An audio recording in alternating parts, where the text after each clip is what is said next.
Alright guys, welcome back. We have question 16 from the fundamentals of electric circuits. So in the figure on the right hand side, we can see the current through and the voltage across an element. The A part of the question, we need to sketch the power delivered to the element for t greater than 0. And in the B part, we need to find, I think there's a typo in here, the total energy absorbed by the element for the period of 0 to 4 seconds. We discussed in the previous videos that we know that power is equal to voltage times current. So basically, if we find the voltage and find the current for each of these time intervals that we have, we should be able to find the power in here. So let's start with the time from 0 to 2 seconds. And if we look at our current, we see that we have a linear curve. So we have to find the equation for this part of the part of this graph. And for doing that, we obviously need the slope of this, which we can figure the slope out pretty easy. So basically the slope in here is going to be this side, which is 60 divided by 2. So if you just want to write down our equation, our I of t is going to be 60 divided by 2 t plus the y-intersection, or our y-axis here is I, will be 0. So what we're going to get for I is basically 30 t. And if we look at the voltage, we see that we have a constant value from 0 to 2. So the value is 5 volts. So our voltage is a constant value, 5t. So, oh, sorry, 5 volts. And I forgot to put the unit for the current is in milliamp. So if we just want to draw our power in here, so what we're interested would be the power delivered to the element. So P of t over time, and I'm just gonna go with the 2 seconds, 4 seconds, and we're gonna start from 0. So if we want to adjust the P that we have in here, we simply had 3t times 5, which is going to be 150t. And again, we have a linear graph, so the slope is going to be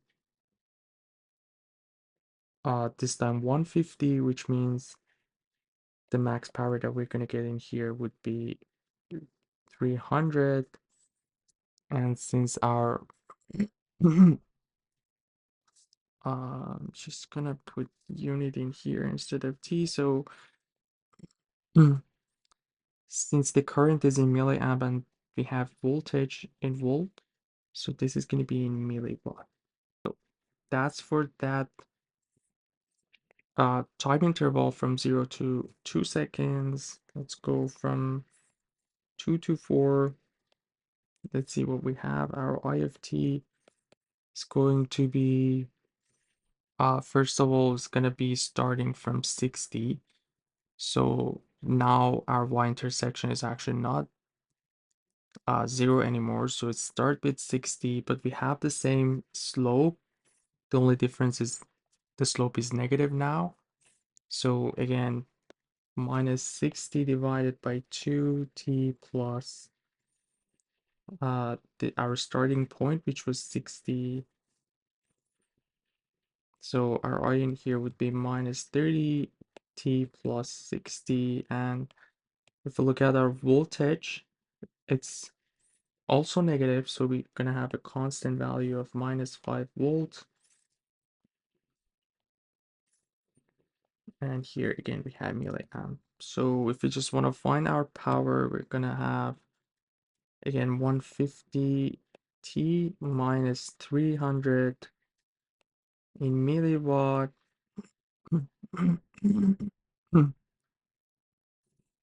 And that's going to be our sketch from 2 to 4 seconds. So we're going to start from minus 300. So we were positive 300. So we're going to go down somewhere in here, minus 300. And again, we have a positive slope. So it's going to be something like this. And we're going to go down at 2 seconds for this part. So this is going to be the answer for the A part of the question, where we needed to find the power, or we need to sketch the power from 0 to 4 seconds. And the B part of the question is asking for the energy.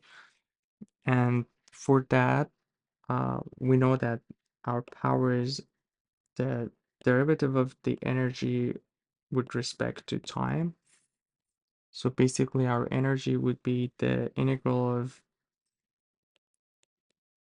PDT, and here, since we are talking about the 0 to 4 seconds, that's going to be the values that we have. And we talked about it in the previous videos that uh, the definition of the integral is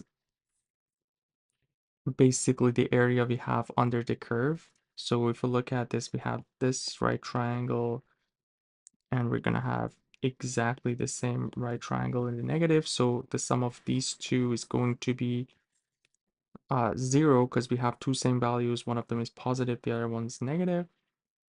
So this is going to give us the value of 0. It's going to be 0, so the unit really doesn't matter in here. So that was the shortcut that we have. You can also put the equations that we found for P for each of these intervals from 0 to 2, 2 to 4, and at the end you're going to get 0 because you got two same answers. So that's why I used the shortcut of the area under the curve, which is coming from here. Hope everything is clear. Let me know if you guys have any questions. You guys take care. I'll see you in the next video. Have a good one.